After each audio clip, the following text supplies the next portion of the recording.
Hello, my name is Aramis Martinez, and I'm going to be doing a video assessment blog of a head-to-toe assessment. This is my son, Justin Martinez. He's going to be the patient. He is coming to me today for a physical assessment, just a routine physical assessment. He has no complaints, he has no past medical history, he takes no meds, and he has no allergies. Before I do my assessment, I'm going to go ahead and wash my hands. I'm going to explain to Justin that this is going to be a complete head-to-toe video assessment, and I'm going to work my way from the head down to the feet. And the last part of the assessment is going to be a neurologic assessment. Justin, by this time, would have been in a row.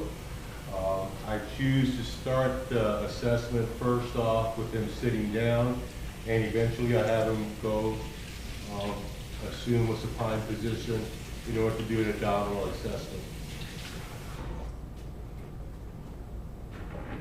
I want to make sure I wash my hands for at least 15 seconds. I sang happy birthday 3 times. And I can proceed and see my patient. Hello, Justin. Okay, so first thing I'm going to do with Justin, I'm going to ask him, he wears glasses, so we see that he has a history of myopia. You have near vision or far vision? Focus. Okay, so he has a little bit of astigmatism. So I'm going to have him take off his eyeglasses, and we're going to inspect his facial symmetry. So you're going to see if the eyes are equal and symmetrical, the ears are symmetrical, his mouth, all his facial features are equal and symmetrical on either side. There's certain facial symmetry landmarks that we look for. One is the palpebral fissures, which is the opening between the eyes. Those are nice and equal. If you had a stroke, it might affect one eye closed more than the other one, or some kind of trauma or something along that way. We're also going to look at his nasolabial folds, which are his from the nose down to the lips. These are also known as smile lines, laugh lines, if you want to say, Justin, give me a smile. These are your nasolabial folds. They're equal on both sides. You don't see any drooping or sagging, as again would be evident with the stroke. I'm going to palpate his head and scalp, and I'm going to feel his head to see if there's any masses, any bumps. Check the skin, see if there's any kind of rash or anything on his head there. A lot of kids in elementary school get head lice, so this is a good way of seeing if there is any kind of abnormality in his head. I'm going to palpate his temporal arteries, which are here just in front of the ears.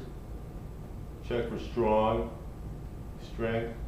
rate, and the quality. They're both strong and equal. I'm going to palpate his temporal mandibular joint. It's right around here.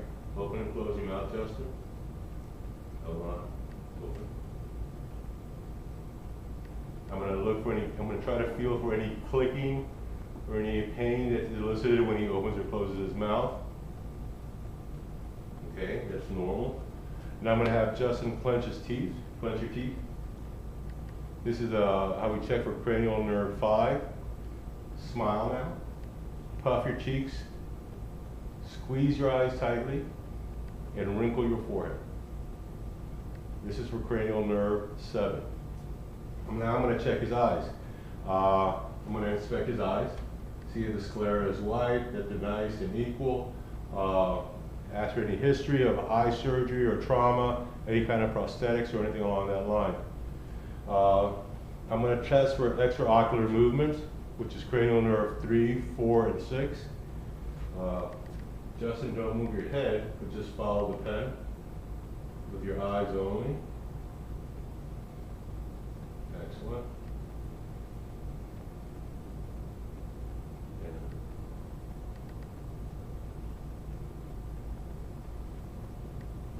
And the idea is to get all fields of vision with the the optic nerves. I can also do a visual field test by confrontation, which is a gross measure of peripheral vision, but it compares Justin's peripheral vision to mine. For this, I'm going to use 2 envelopes to block one eye. I'm going to check each eye independently. I'm going to give one to Justin.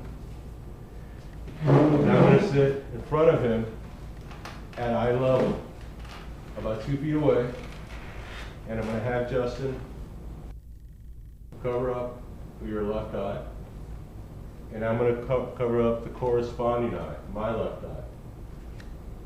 And so what I'm going to do now is check and see when he sees the pen come into focus. So just look straight at me and tell me when you see the pen coming in. See it? Excellent. Now from this side. See it? Okay. See it? Good. See it? Okay, tell me when you see it coming down. See it? Excellent. Now I'm going to use my fingers and check the 4 fields of vision. Can you see this? Yes. Can you see here? Yes. Down here? Yes. Yes. Excellent. Now I'm going to do it with the other eye. I'm going to switch eyes. Okay, same thing. Look at me and tell me when you see the pen. I see it. Okay, See it. good. See it. Excellent. See it. Good. I'm going to use now my fingers again. Yes. Yes. No. No. Okay, excellent. So it's kind of normal from, thank you very much. It's kind of normal to see the side that's covered up. Normally it's about 50 degrees that you can see to the opposite side, to the covered eye site. Okay, now I'm going to check his pupillary response. I'm going to check and see consensual and that they equal and reactive. So with I will dim the lights for this, and I'll take my flashlight and flash it in his eye. And the left pupil constricts, the right pupil constricts, and checking out for consensual, I'm going to put the light on the left eye, and the right pupil should constrict. Excellent. Excellent. So both his pupils reacted appropriately and consensually. Next, I'm going to go look at his ears, and I'm going to perform an external ear examination. I'm going to look at the ears and look at their color. I'm going to palpate them. I'm going to palpate the auricle and see that they are soft and non-pliable and pliable. I'm going to feel for any bumps or any kind of masses or anything like that. I can inspect on the inside to see if I see anything coming out of the ears, left and right, and they're both equal and symmetrical. I'm going to check his nose now. When you check the nose, again, symmetry is everything. You want to make sure that the nose is symmetrical to the face.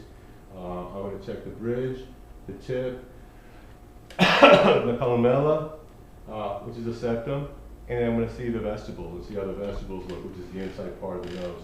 I'm also going to test his nasal patency. So first I'm going to palpate the bridge and see that it's nice, strong, and equal. The tip, see how the tip feels. I'm going to look at his vestibule, lift your head up, make sure that it's nice, equal, symmetrical. I'm going to check the vestibules inside with my flashlight and look inside to see if there's any masses or any foreign bodies. There's nothing there. And then lastly, I'm going to go ahead and check for nasal patency. Nasal patency is done by blocking one nair and having him breathe through the opposite nose. Excellent. And let's do it the other side. In and out. Excellent. Next we're going to do the mouth. We're going to inspect the lips, the gums, the tongues, The tongue includes the base and the floor of the tongue, the teeth, and the oral mucosa. Now, I don't have a tongue depressor, but I'm going to use a spoon, which is going to, instead of a tongue depressor. So I'm going to begin with the anterior structures first, and then move posteriorly. The lips are nice and pink. There's no kind of rashes or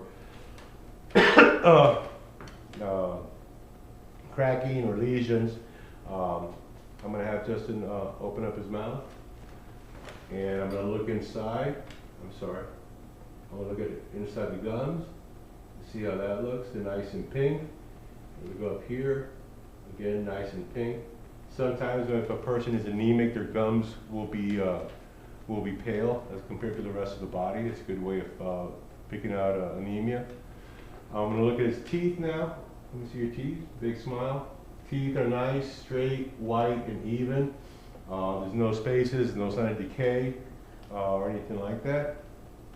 I'm going to have him bite down and see if he open your mouth and bite down to see if he had underbite or an overbite. He has a slight overbite, which is relatively normal. I'm going to have you open your mouth, and I'm going to look at his oral mucosa to make sure that it's nice, his mucous membranes are nice and moist, which they are. I'm going to take my flashlight, shine into his mouth. I'm going to inspect the upper palate, and I'm going to have you say ah. Ah. I see his uvula there in the back, and it looks very good. It's all in place. It doesn't look swollen. That's a test for cranial nerve number 10. I want to see his tongue movement. So Justin, stick your tongue out. Excellent. Now bring it back in. Now push out each cheek. Push out each cheek with the tongue. Very good. So that's how we inspect the tongue. Now we're going to go ahead and check. I want to check his thyroid. So I'm going to come from behind. I'm going to check Justin posteriorly, and I'm going to check his thyroid. So I'm going to come here come from behind, and I'm going to have his head down and to the right a little bit, and I put my right hand on the trachea, and then with my left hand I'm going to smooth over it and then stretch it out a little bit. I'm going to have Justin take a drink of water.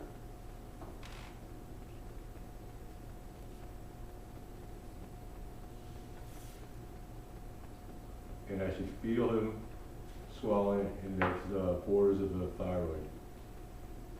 I don't feel any lumps or masses. I'm going to do the same thing now with the opposite side. I'm going to come here with my fingers over the trachea on the left. I'm going to smooth over the right. Head down into your right a little bit, Justin. All right, drink some water. Okay. I didn't feel any, I felt the thyroid move there a little bit, but I didn't feel any nodes or any masses or anything like that. So now that I'm back here, I'm going to check, palpate his neck nodes, his lymph nodes. So I'm going to check back here his occipital nodes, which are back here. I'm going to check his preauricular lymph nodes, which are up here. His postauricular, I'm sorry. Postauricular nodes are up here. Preauricular nodes are over here. Okay. That feels good. I'm going to feel here his sternomastoid. His submandibular.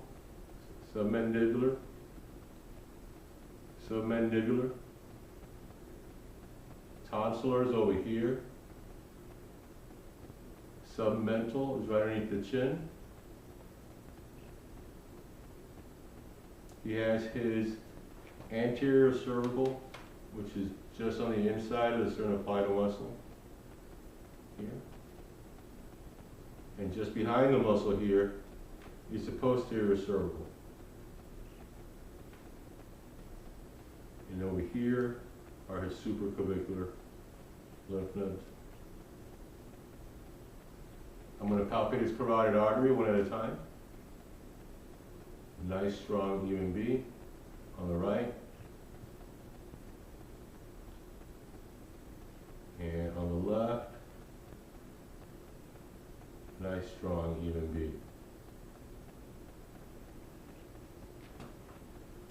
Okay. So I'm going to listen now to his carotid artery with the bell of the stethoscope. I'm going to check for bruise.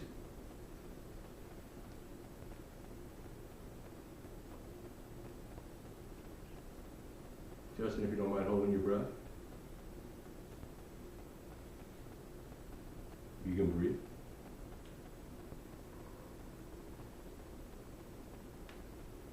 Okay, hold your breath.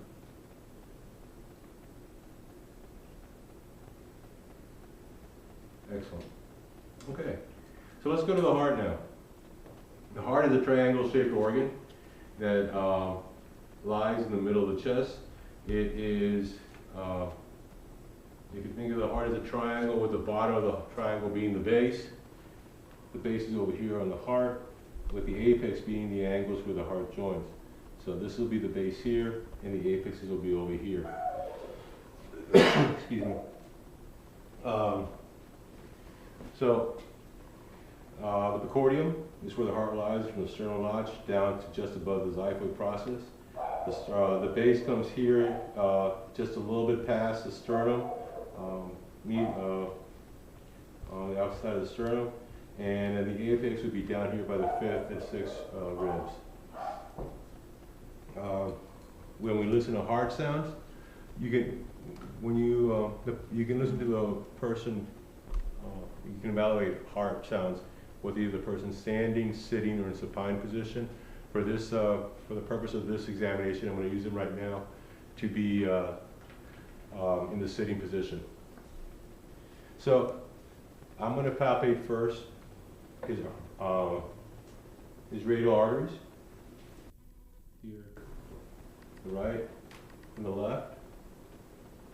I'm going to check for strength and equal beats. They're nice and strong. Now I'm going to go down to his feet. I'm going to check out his dorsalis pedis and his posterior tibialis. The dorsalis pedis is right here on the top of the foot. He has a nice, strong, regular pulse. You can compare it on the opposite side. And actually, a nice, strong, and regular. Posterior tibialis is here on the inside part of the leg, by the ankle, just below it.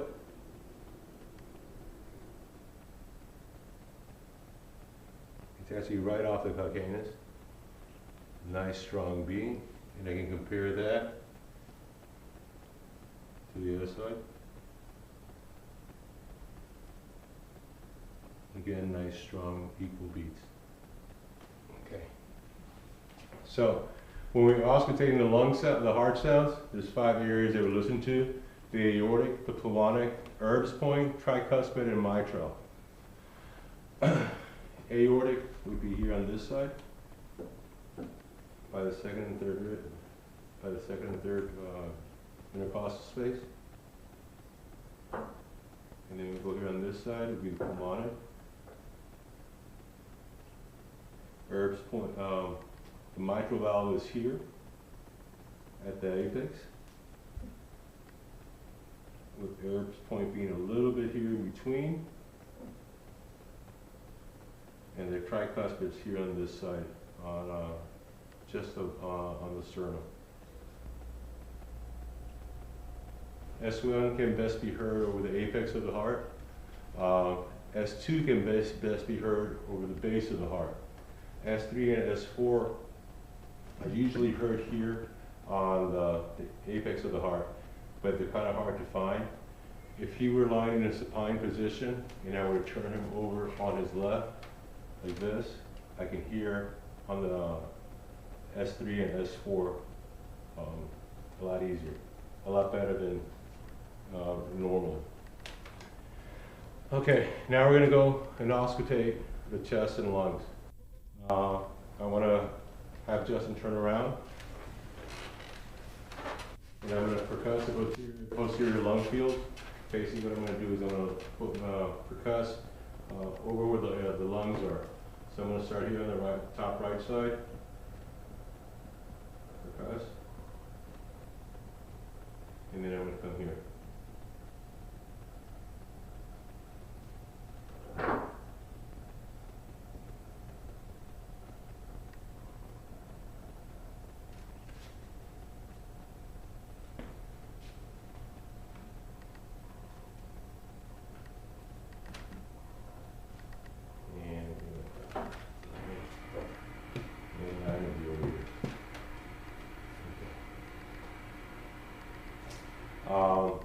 There's other areas of the chest that can be percussed, such as the diaphragm and the renal area. Normally when you do the renal area, you give a little punch here with the ulnar aspect of the fist, and you can try to elicit some pain. Normally you feel a dull pressure by being hit, but if you do have some kind of renal issues, it'll hurt. And that's just below the CVA, the costovertebral arch, which will be here. You can mark it out here on both sides. I'm going to do some tactile frematus now on Justin, and have him say the number 99, Justin. 99, 99, 99, 99, 99, 99. Excellent. And the last one. 99. Excellent. I'm trying to feel the vibrations of when he talks. When he says his number, you hear the vibrations, and they're both strong and equally on both sides. Now I'm going to also take the posterior lung fields, and I'm going to make sure that Justin breathes in and out with his mouth open. Okay, Justin, breathe. I'm comparing one side to the other.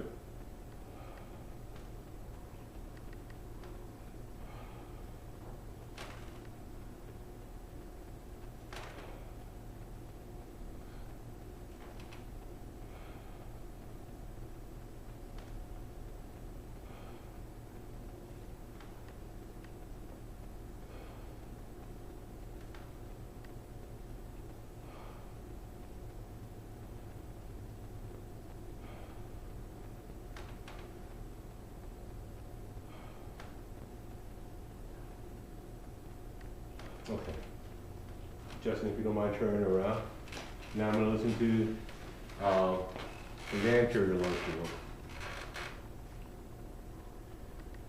Same thing. Breathe in and out with your mouth open.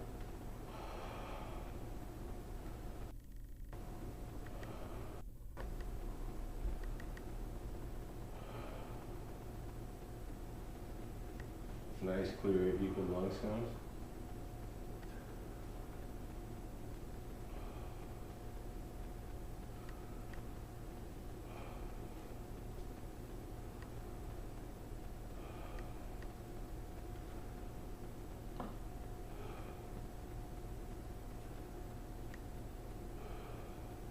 Okay, and now I'm going to assess the lateral lung fields.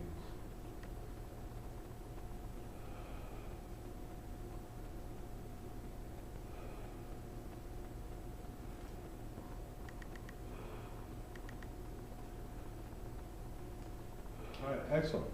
Lung sounds are clear and equal, chest rise is equal and symmetrical, and no adventitious sounds were heard. For the next part of the exam, I'm going to have Justin walk over to the couch, and we're going to put him so he can lie in a supine position.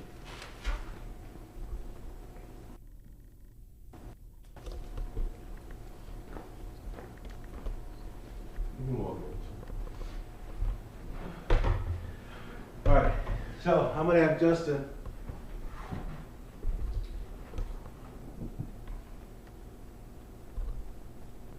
when he walked over here, I could have examined his gait also and see that he has a normal gait. He doesn't have any kind of limps. His muscles move equally and symmetrically. So I could have used that to speed things up a little bit. All right, so Justin's lying supine on the thing, on the couch. And this is the way we could examine Justin and see We're going to check his abdomen. And of course, the first thing we always do is inspect. So by him lying down there, we can examine his abdomen. If he was wearing his robe, we pull it up just enough so we can examine his abdomen. Or if he was a female, so we can expose any other parts of the body that we're not going to examine. We look at his abdomen and we inspect it. There's normal variations. One is flat, rounded, scaphoid, or protuberant. Justin is a normal, healthy young male who has no, who seems to be in shape. His weight is well within normal limits, and he has a nice flat abdomen. We're going to auscultate all quadrants for bowel sounds, and I'm going to use the diaphragm of the stethoscope. For this part, I'm going to divide the abdomen into 4 quadrants and just cut the abdomen in half with the right upper, right lower, left lower, left upper. I'm going to start in the right lower quadrant to listen for bowel sounds because that's where bowel sounds are most active. And then I'm going to work around in a clockwise direction. I'm going to take my time listening to hear for the pings, the sounds.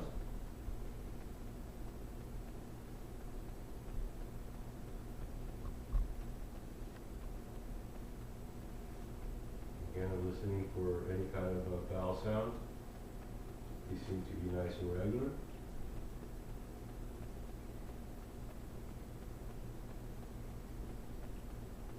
All right, excellent.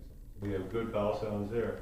I'm going to auscultate for vascular sounds, aortic, renal, iliac, femoral, and I'm going to use the bell of the stethoscope for that. So normally, of course, the aorta runs this way and then it branches out. So I'm going to listen first to the aorta.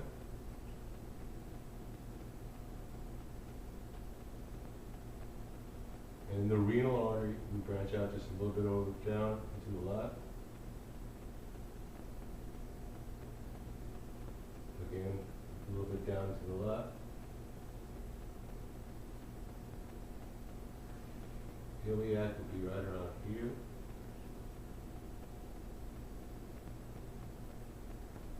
Iliac artery. And the femoral artery will be right here a little bit closer towards the inguinal area.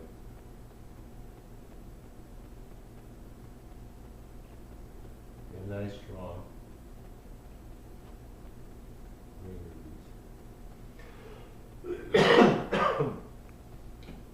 Okay, so I'm going to perform a general percussion of the abdomen. Again, I'm going to start down in the right lower quadrant. It's going to be a light palpation. I'm going to come here and just lightly palpate his abdomen.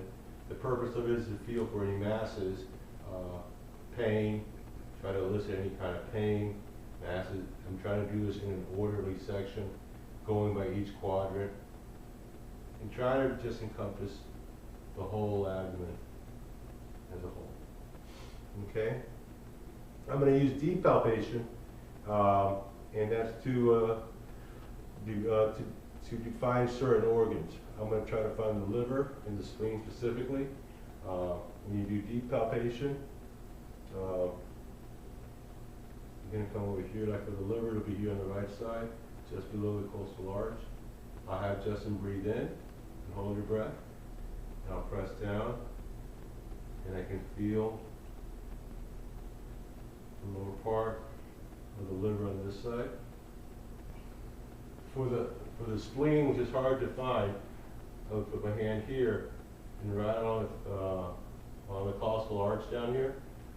I would press in, and if it was enlarged, I could feel it. But normally, you cannot feel the spleen.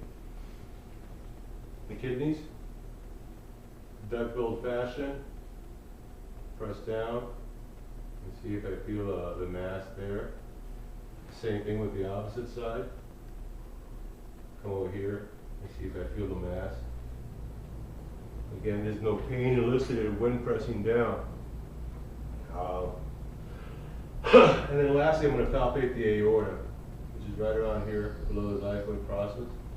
Just take 2 fingers, press down, and I should feel the pulsations of the aorta. Nice, strong, and regular. Okay, now we're going to do the neural aspect of the exam. Justin, if you don't mind sitting up. Okay, so we're going to check cranial nerve 11. And what I'm going to do is I'm going to hold my hand against his head and have Justin turn to the right against resistance. Excellent. Now go to the left against resistance. Nice, strong, equal movement. We're going to do cranial nerve 11 by having him shrug his shoulders. Excellent. Now shrug against resistance. Very good. Good, strong, equal movements. Okay, excuse me. Now we're going to check fine motor and coordination. So I'm going to have Justin put his hands on his lap and his knees and go back and forth with your hands. Now try to do it a little bit faster and a little bit faster. Yeah, I need to see that he's coordinating, he's able to do it equally and symmetrically. Thank you, Justin. Now the finger to the tongue test. Take your hand and touch each of your fingers and do it back and forth. Okay. Let's do it with the other hand now. Same thing.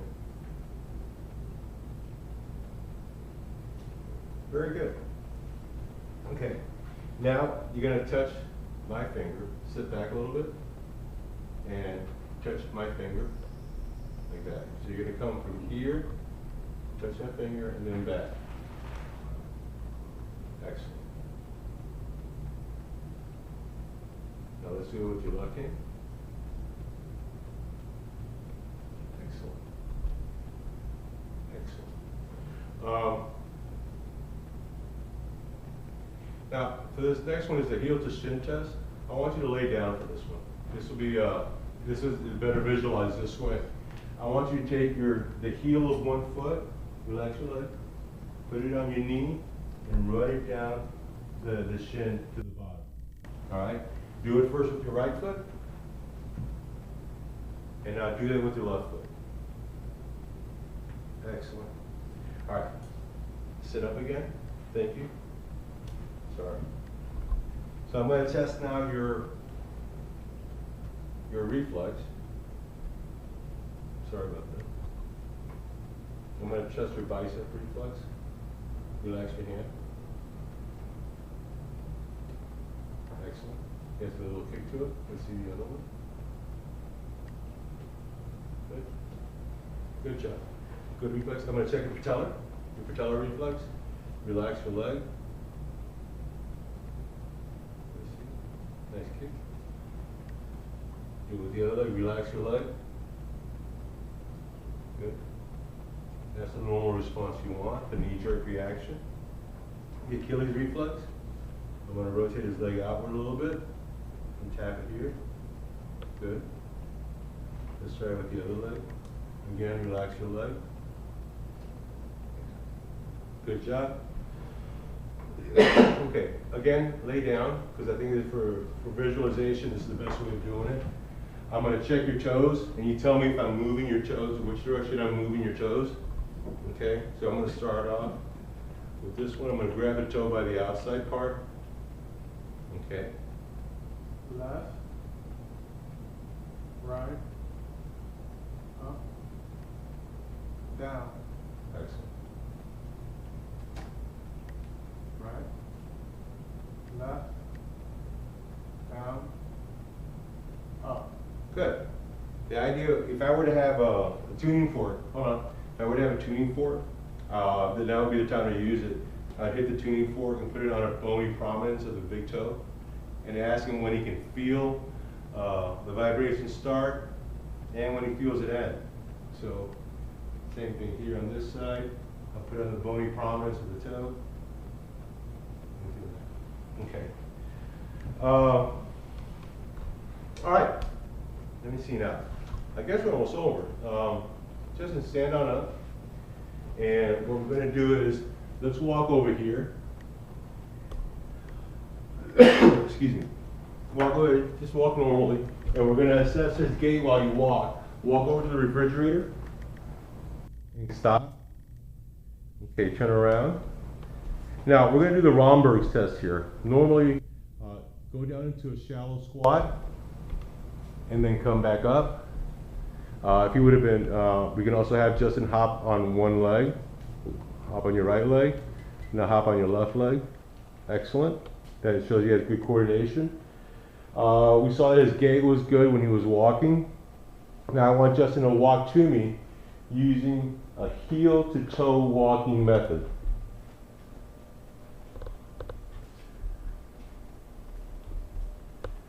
All right, excellent. And that concludes our head to toe assessment. Thank you very much, Justin. Much appreciated.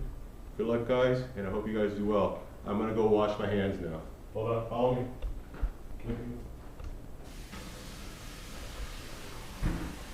I hope you guys all do well in class. Good luck.